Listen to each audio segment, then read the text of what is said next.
हालांकि आज संडे है, कहानी का दिन होता नहीं, लेकिन मुझे यहाँ तक खींच लाया वो चोर जो 72 घंटे के बाद पकड़ा गया। मुंबई पुलिस ने आखिरकार उस चोर को पकड़ लिया, जिसको पकड़ने के लिए 35 से ज़्यादा टीमें, कई सौ पुलिस वाले मुंबई से लेकर छत्तीसगढ़ तक की खाक छान रहे थे। एक टीम तो कल शाम को छत्तीसगढ़ पहुंच गई थी, क्योंकि एक बंदा रेलवे में विदाउट टिकट पकड़ा गया और वो मुंबई के कोलाबा का रहने वाला था और हुलिया बिल्कुल वैसे ही था जैसे सीसीटीवी फुटेज में था। लेकिन वो खैर कुछ और निकला। एक और को पकड़ा था, आपको बताया था पहले, वो भी बेकसूर निकला। पर असली चोर आखिरकार पकड़ा गया। जब ये चोर पकड़ा गया तो फिर इसकी सच्चाई ने और भी चौंका दिया। ये चोर मुंबई का नहीं था, ये चोर इंडिया का नहीं था, ये एक बांग्लादेशी था जो इलीगल तरीके से पश्चिम बंगाल से बॉर्डर पार करके इंडिया आया और फिर मुंबई पहुंचा। और ये पहली बार नहीं था, इससे पहले भी वो कई बार आया और फिर चला गया। लेकिन इस बार अनजाने में उसे पता ही नहीं था कि जिस घर में वो चोरी करने जा रहा है वो घर फिल्म स्टार सैफ अली खान का है। पेश है पूरी कहानी। 72 घंटे लगे। 72 घंटे के बाद आखिरकार सैफ अली खान के घर पर चोरी की नीयत से पहुंचा वो शख्स, वो चोर पकड़ा गया। कई जगह उसकी तलाश की गई, ढूंढा गया, अलग अलग 2-3 लोग और पकड़े गए, जिससे कहा गया कि असली चोर यही है। लेकिन फिर असली चोर कहीं और नहीं, मुंबई के ही करीब ठाणे में छुपा हुआ था। तो उसे पकड़ लिया गया है। एक सवाल जो हर एक के जहन में था वो ये कि सैफ अली खान या उस घर के स्टाफ के ऊपर हमला क्यों किया उसने। तो जो अभी सच्चाई सामने आई है वो ये है कि वो गया था चोरी की नीयत से, लेकिन अचानक उस कमरे में, जिस कमरे में वो था, 3 घर की स्टाफ महिलाएं और सैफ अली खान सामने। इसके बाद हाथापाई हुई और वो डर गया और उसने अपने आप को बचाने के लिए फिर चाकू घुमाना शुरू कर दिया, जिससे सैफ अली खान घायल हुए और उसके बाद वो वहाँ से भागता है। ये तो घर के अंदर की कहानी है। सवाल यह है कि ये चोर है कौन और पकड़ा कैसे गया। तो पहले पकड़ा कैसे गया और उसके बाद इस चोर की असलियत। 16 जनवरी की रात लगभग 2 बजे के आसपास, 2 बजे से कुछ देर पहले ही ये सैफ अली खान के घर बैंड्रा में दाखिल हो चुका था। दाखिल होने के बाद इसने देखा सब कमरे में सो रहे। ये अपने एक बाथरूम में इसने अपने आप को छुपा लिया। लेकिन इस्मा जो घर की एक स्टाफ थी, उसे कुछ आहट सुनाई दी और इसी आहट को सुनने के बाद उसने बाथरूम में जाकर देखने की कोशिश की। उसे एक परछाई नज़र आई। परछाई ने टोपी पहन रखी थी और फिर अचानक उसने चाकू निकाला और उसे धमकाया और बाहर निकलकर अब वो कमरे की तरफ जा रहा था जिस कमरे में सैफ के छोटे बेटे जहांगीर सो रहे थे। तो वो घबराई। उसने पूछा कि तुम कौन, क्या चाहिए। तो उसने कहा मुझे पैसे चाहिए। उसने पूछा कितने। उसने कहा 1 करोड़। फिर उसने ये भी धमकी दी कि आवाज़ मत करना, एक भी बार आवाज़ मत निकालना। और तब तक वो जहांगीर के कमरे में जब चोर जाने लगा तो फिर वो बीच में आ गया और जो स्टाफ थी वो आई। फिर उसके ऊपर उसने चाकू घुमाया। उसने अपने दोनों हाथ ऊपर किए, कलाई में जख्म आया, वो चीखी। इसके बाद दूसरी स्टाफ जागी। फिर ऊपर के कमरे में सैफ अली खान थे। आवाज़ सुनकर वो नीचे आए और अब चोर के साथ एक साथ गुत्थम गुत्थी शुरू हो गई, जिसमें सैफ को चोट आई। बाद में चोर पे काबू भी पा लिया गया और उसको उस कमरे के अंदर एक बंद करके सारे बाहर आ गए और सारी जो घर की स्टाफ थी, फीमेल मेंबर, सैफ ने उनको ऊपरी फ्लोर पे भेज दिया। कुछ देर के बाद दरवाज़ा खोल कर कि चोर कहाँ है देखने की कोशिश की गई तो पता चला कमरा खाली है, चोर भाग चुका है। उस कमरे में एक खिड़की थी और उसी रास्ते से भागा। इसके बाद सैफ अस्पताल पहुँचते हैं, वहाँ सर्जरी होती है। एक टूटे हुए चाकू का टुकड़ा निकाला जाता है उनकी रीढ़ की हड्डी के पास से। चाकू बहुत लंबा नहीं था, इसलिए सैफ अली खान एक तरह से बच गए। अगर चाकू बड़ा होता, डीप वार होता, तो कुछ भी हो सकता था। अब यहाँ तक की तो कहानी सामने आ चुकी थी। अब इसके बाद पुलिस पहुँचती है, तफ्तीश करती है और अब ये पता लगाने की कोशिश शुरू हो जाती है कि आखिर ये चोर है कौन। कई घंटे बीत जाते हैं लेकिन पुलिस को कोई जानकारी नहीं मिलती। सीसीटीवी कैमरे में एक तस्वीर बाद में ज़रूर आई, सीढ़ियों पे चढ़ते हुए, सीढ़ियों से उतरते हुए। ये वही तस्वीर है जो उस रात की है, एक चढ़ता हुआ एक उतरता हुआ। जब ये ऊपर चढ़ा है तब नंगे पाँव है, जूते नहीं पहन रखे हैं। कहा गया प्रोफेशनल चोर आमतौर पर आहट ना हो, आवाज़ ना हो, तो इसलिए नंगे पाँव घर में दाखिल होते हैं। और जब वापसी में सीढ़ियों से उतर रहा है तब उसके पैर में जूते हैं। जब ऊपर चढ़ रहा है तब इसके बैग भारी भरकम है, लेकिन जब उतर रहा है तो बैग थोड़ा सा खाली है। शायद वो जूते उसने इसी पिट्ठू बैग में रखे हुए थे। अब इन 2 तस्वीर और 2 जो चेहरे कैद हुए थे उनके सहारे जाते हुए तो उसने चेहरे को ढक रखा था ऑरेंज कलर के उस कपड़े से। वापसी में चेहरा खुला हुआ था तो इसलिए चेहरा पहचान में आ गया। अब पुलिस की तफ्तीश शुरू होती है। आसपास पुलिस के लिए इस वक्त सबसे बड़ा हथियार सीसीटीवी कैमरा ही है। जो मोबाइल के डम डेटा हैं उसके ज़रिए भी कोशिश की गई कि उस वक्त उस रात कौन कौन से मोबाइल नंबर अननोन इस इलाके में एक्टिव थे, उससे कोई जानकारी मिली नहीं। तो पुलिस ने आसपास के सीसीटीवी कैमरों को खंगालने का फैसला किया। सबसे पहले चूंकि बांद्रा रेलवे स्टेशन ही था, तो अमूमन ऐसा कई बार ऐसे इंसिडेंट के बाद जो आरोपी होते हैं वो ट्रेन से भागते हैं, लोकल ट्रेन से। तो मुंबई पुलिस की एक टीम जो crime branch unit 9 senior inspector Daya Nayak, इसके अलावा जो डीसीपी दीक्षित गेदम और जो एडिशनल कमिश्नर परमजीत सिंह दहिया, इनकी अगुवाई में ये टीम अब उस चोर की तलाश में लगती है। सबसे पहले कामयाबी मिलती है बांद्रा रेलवे स्टेशन पर 8:36। यही वो वक्त था जब बांद्रा रेलवे स्टेशन पर वही शख्स दिखाई देता है जो सैफ अली खान के घर की सीढ़ियों पर नजर आया था। स्टेशन पर यह शख्स जो दिखाई दिया एक लोकल ट्रेन में बैठता हुआ नजर आया, और ये लोकल ट्रेन बांद्रा से दादर तक जा रही थी। फौरन पुलिस की एक टीम दादर तक पहुंचती है, लेकिन दादर जाने के बाद उन्हें आगे कोई कामयाबी नहीं मिलती। वक्त बीत रहा है, अब चोर दादर के बाद गुम, गायब। अब इसके बाद पुलिस एक नया तरीका अपनाती है, फेस रिकग्निशन, यानी एक ऐसी तकनीक जिसके जरिए इस स्टेशन पर उससे मिलता जुलता और कौन सा हुलिया किस किस स्टेशन पर देखा गया, उसको पहचानने की कोशिश की जाती है इसी फेस रिकग्निशन टेक्नोलॉजी के जरिए।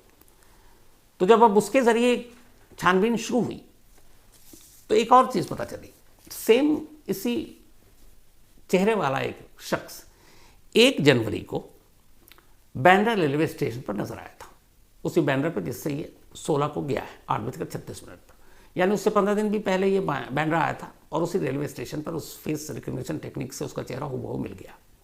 लेकिन इससे भी आगे कोई कामयाबी नहीं मिली। पुलिस और तफ्तीश करती रही आसपास के तमाम स्टेशन पे भी। इसके बाद फिर एक दूसरी तस्वीर मिलती है 9 जनवरी की।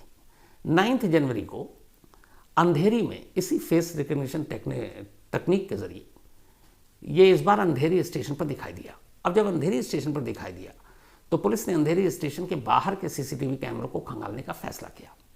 बहुत सारे विजुअल देखे, आखिर में एक ऐसा विजुअल जिसमें शायद कुछ मिलता नहीं, लेकिन वही काम कर गया। दोपहर 12:43 9 जनवरी अंधेरी रेलवे स्टेशन के बाहर एक बाइक दिखाई देती है। उस बाइक पर 2 लोग बैठे थे। एक बाइक चला रहा था, उसके पीछे एक पिलियन राइडर।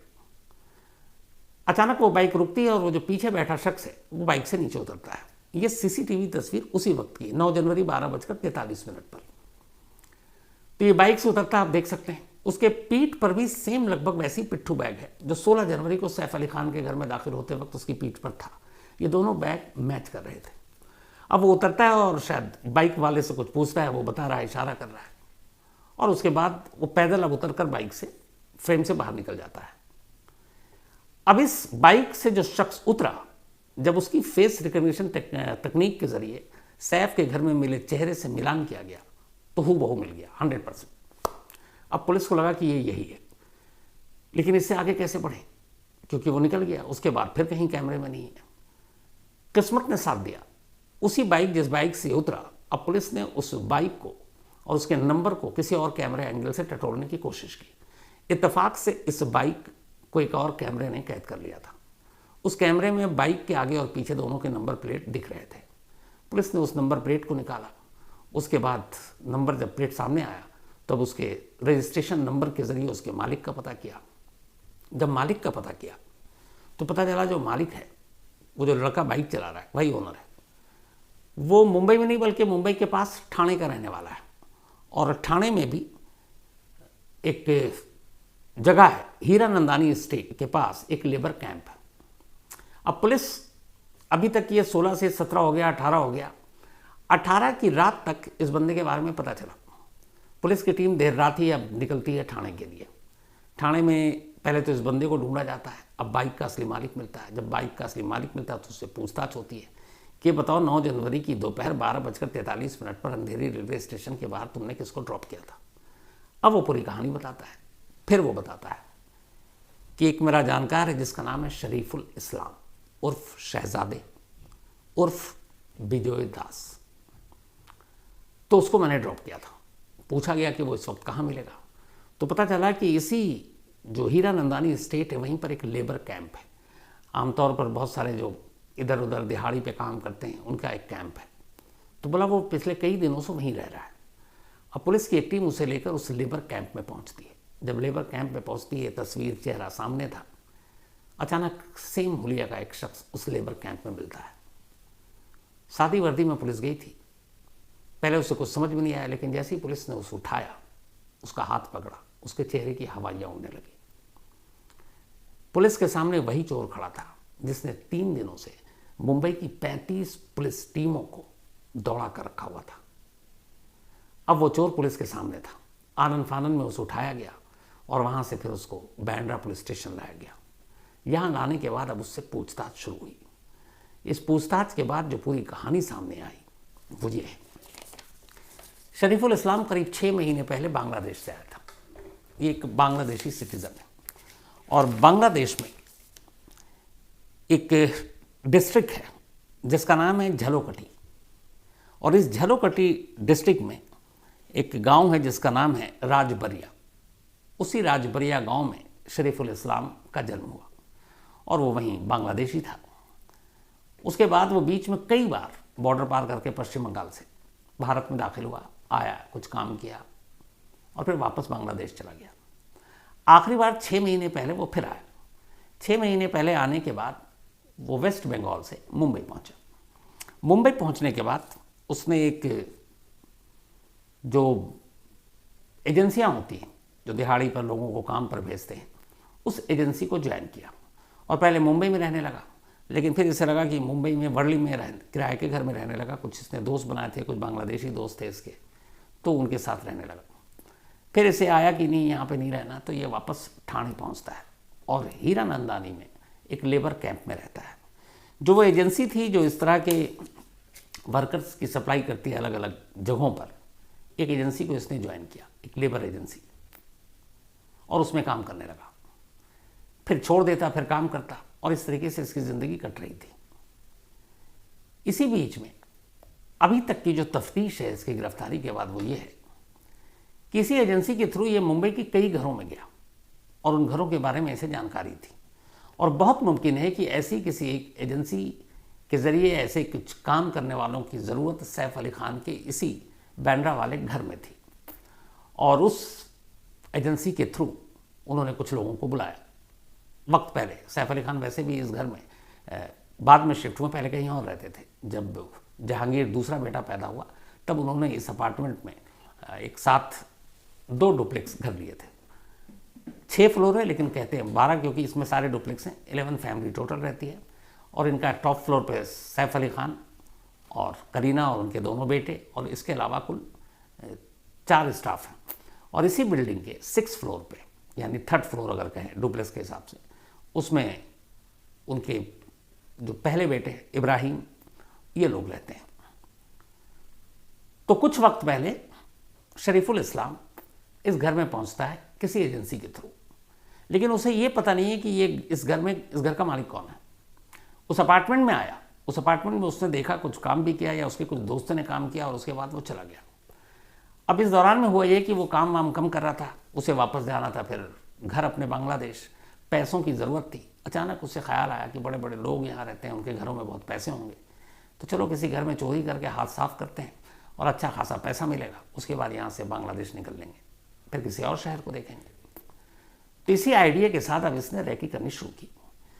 जो ये 1 तारीख को बांद्रा पहुंचा था, बांद्रा रेलवे स्टेशन पे इसके सीसीटीवी फुटेज दिखाई दिए, तो वो बांद्रा में ही सारी रैकी कर रहा था, क्योंकि उसे पता था यहाँ बड़े बड़े लोग रहते हैं। और जब सारी रैकी हो गई तो फिर इसने चुना सैफ अली खान के इस अपार्टमेंट को। उसकी चुनने की एक वजह थी, उससे देखा इसके 2 रास्ते हैं। एक फ्रंट, यहाँ पे सिक्योरिटी नाम की कोई चीज़ नहीं, जैसे बाकी जगहों पर आप गेट के बाहर भी खड़े हो तो लोग भगा देते हैं। उसने देखा यहाँ ऐसा कुछ है नहीं, गार्ड 2 हैं, वो भी यूं ही बैठे रहते हैं, और मतलब जिस तरीके की सिक्योरिटी बाकी जगहों पे होती है उसमें कम है। फिर उसने पीछे से देखा कि पीछे की जो दीवार है वो बहुत ऊंची नहीं है, कोई भी उसको फांद सकता है और वहाँ से निकल सकता है। अंदर का नक्शा उसे पता था कि एक इमरजेंसी एग्जिट है, सीढ़ियों के ज़रिए फायर की सूरत में लोग नीचे उतर सकते हैं। तो उसने इन सारी चीज़ों का पूरा मुआयना किया और फिर उसने तय किया कि इसी अपार्टमेंट में चोरी करेगा। और उसके बाद वो लगभग 1:40 पर 16 जनवरी को दीवार फांद कर, इसीलिए जो उसकी तस्वीरें सीसीटीवी फुटेज सीढ़ियों पर चढ़ता हुआ आप देखेंगे, उसके कपड़े, हाथ, इन सब पे धूल मिट्टी लगी हुई है। वो दीवार फांदने और दीवार से कूदने की वजह से उसको लगा। और फिर ये पहुंचता है, जूते उतारता है ताकि आहट ना हो, और फिर धीरे धीरे दबे पाँव ये पहुंच जाता ऊपर। मास्टर मतलब चाबियाँ इन लोगों के चोरों के पास होती हैं जो हर ताले को खोल देती हैं। ये घर में दाखिल हुआ, अंधेरा था, सब सो चुके थे। 11 बजे के आसपास सैफ अली खान का पूरा परिवार और तमाम स्टाफ। तो पहले ये अपने आप को एक बाथरूम दिखता है और उसके अंदर छुपा लेता है कि थोड़ा और रात गहरी हो फिर वो बाहर निकलेगा। लेकिन फिर एक स्टाफ को आहट सुनाई देती है और उसके पहले की कहानी आपको पता है। तो अब जब सारे लोग आ गए तो इसका मकसद था चोरी करना, लेकिन अब ये घबरा गया। और घबराने के बाद अब ये एक साथ 4 लोगों को देखकर, जो एक हेक्सा ब्लेड लेकर आया था, उस ब्लेड से आमतौर पर लोहे को काटते हैं, और एक छोटा सा चाकू था, बहुत छोटा भी नहीं था, लेकिन जो बड़ा नाइफ होता है वैसा नहीं। तो फिर इसने वो निकाला कि डरा कर वो भाग जाए। लेकिन अब गुत्थम गुत्थी हुई। सैफ को सबसे पहले ये था कि अपनी सारी महिलाएं, उन स्टाफ को भी बचाना, तो सैफ आगे आए, उन लोगों को पीछे किया, और तमाम बच्चे और फिर बाकी सब स्टाफ को कहा ऊपर की तरफ जाओ। अब सैफ के साथ गुत्थम गुत्थी हुई। उसी में सैफ को 6 घाव लगे उस चाकू और ब्लेड से, और फिर किसी तरह उसको धक्का देकर सैफ उसको उसी घर के अंदर बंद कर देते हैं, दरवाज़ा बंद करके। अब बाकी लोग, फैमिली और सारे बच्चे ऊपर हैं। लेकिन इत्तेफाक से उस घर में एक विंडो, और उसी विंडो के रास्ते वो बाहर निकला। और बाहर निकलने के बाद अब वो सीढ़ी से नीचे उतरता है। अब उसे ये एहसास हो चुका था कि उसने चाकू मारा है, उसने ब्लड देखा, खून देखा। अब वो घबरा गया, क्योंकि उसका मकसद ये था कि चोरी करके भागना है, लेकिन अब चाकू चल चुका। तो अब घबराया हुआ नीचे उतरता है और तेज़ी से भागता है। फिर उसे दिखाई देता है एक गार्डन वहीं पे पास में। वो उस गार्डन में जाता है। गार्डन में पहुंचने के बाद बैग में इसने कुछ और कपड़े रखे हुए थे। सबसे पहले तो अपने कपड़े बदलता है, क्योंकि उस पर भी कुछ खून के निशान लग गए थे गुत्थम गुत्थी की वजह से। फिर वो कपड़े बदलता है और 3-4 घंटा दुबक के बैठा रहता है कि उसे डर था कि कहीं पुलिस ना आ जाए ये। और जब काफ़ी वक्त बीता तो फिर ये वहाँ से निकलता और बांद्रा की तरफ जाता, कपड़े वपड़े बदल कर, ताकि अब कोई पहचान ना पाए। और उसे इस बात का भी एहसास था कि वो एक जगह पे सीसीटीवी कैमरे में कैद हो गया। अगर आप तस्वीरें देखें तो वो ऊपर की तरफ देख रहा है जिधर कैमरा था। फिर उसके बाद ये थोड़ा वक्त काटता है, और उसके लगभग इस इंसिडेंट के बाद, मतलब 2:33 पर ये निकला था नीचे, 8 बजे के आसपास ये बांद्रा रेलवे स्टेशन पहुंचता है। और फिर वहाँ से 8:36 पर दादर के लिए एक ट्रेन पकड़ता है और दादर में उतर जाता है। दादर से उतरने के बाद ये एक दूसरी ट्रेन पकड़ता है और फिर ये ठाणे की तरफ जाता है। और ठाणे में जाने के बाद अब ये उसी जो लेबर कैंप है हीरानंदानी रोड पर, ये वहाँ जाकर अपने आप को एक तरह से वहीं छुपा लेता है। फिर इसके बाद इसे पता चलता है, लोग भी बात करने लगते हैं, मुंबई में सैफ अली खान के घर पर हमला, न्यूज़, अखबार, चैनल, सब पे खबर। तब उसे एहसास हो चुका था। मजबूरी ये थी, वो भागना चाहता था, लेकिन उसके पास पैसे नहीं थे। वरना ये था कि किसी तरह मुंबई से निकल लूँ और उसके बाद मैं वेस्ट बंगाल के रास्ते बांग्लादेश चला जाऊँगा, फिर कभी पकड़ में नहीं आऊँगा। लेकिन ट्रैवल करने के लिए उसके पास उतने पैसे थे नहीं। तो उसने कहा कि एक तो अभी बाहर पुलिस भी होगी हर रेलवे स्टेशन पर, हर जगह। तो उसने कहा थोड़ा सा मैं यहाँ पे वक्त गुजार लूँ, क्योंकि उसे उम्मीद थी लेबर कैंप तक तो कोई आएगा नहीं। और उसे ये भी उम्मीद थी कि यहाँ तक पुलिस नहीं पहुँचेगी, क्योंकि सीसीटीवी कैमरे के अलावा उसके पास और कुछ है नहीं। पर लेबर कैंप में भी बाकी लोग ना पहचाने, इसलिए उसने अपना हुलिया भी बदल दिया था। कपड़े वपड़े वो सारे बैग वैग साइड कर दिए थे उसने। हेयर स्टाइल भी उसने थोड़े चेंज कर लिए, और वो बेफिक्र बैठा हुआ था। पर उसे ये पता नहीं था कि 9 जनवरी को जब वो अंधेरी में उस बाइक से उतरा, उस बाइक का एक नंबर, सिर्फ उस नंबर के जरिए पुलिस का शिकंजा उस तक पहुंच जाएगा। और वही हुआ। सिर्फ बाइक के एक नंबर की वजह से आखिरकार 72 घंटे के बाद मुंबई पुलिस की टीम इस चोर को पकड़ने में कामयाब रही। वरना इससे पहले एक छत्तीसगढ़ में पकड़ा गया, क्योंकि उसका ताल्लुक मुंबई के कोलाबा से था। एक और लड़के को उठा लिया गया था जिसका हुलिया बहुत मिलता था इससे, लेकिन वो सारे बेकसूर निकले और असली चोर अब पकड़ में आ गया। और अब पुलिस उससे पूछताछ कर रही है।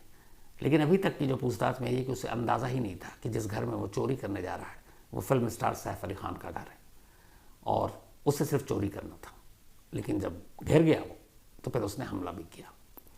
पुलिस पूछताछ कर रही है, बाकी की कड़ियों को जोड़ने की कोशिश कर रही है। तो ये थी आज की कहानी।